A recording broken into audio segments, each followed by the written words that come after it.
بسم اللہ الرحمن الرحیم۔ الصلاۃ والسلام علیکہ یا رسول اللہ وعلی آلکہ و صحابکہ یا حبیب اللہ۔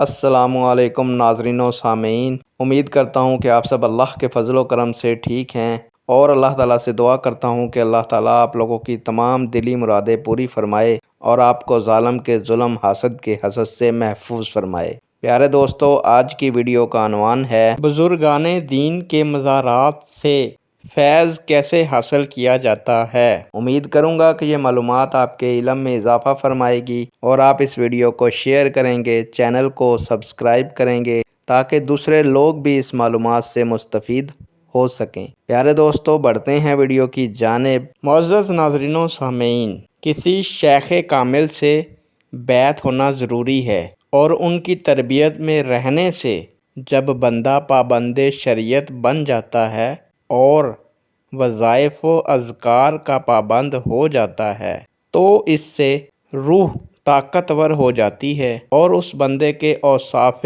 رذیلہ ختم ہو جاتے ہیں۔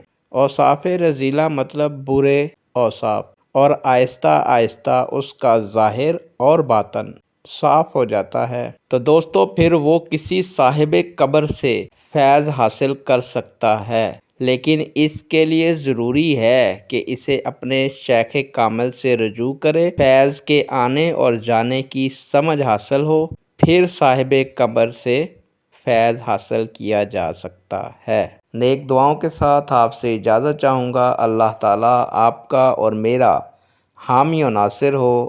اللہ حافظ۔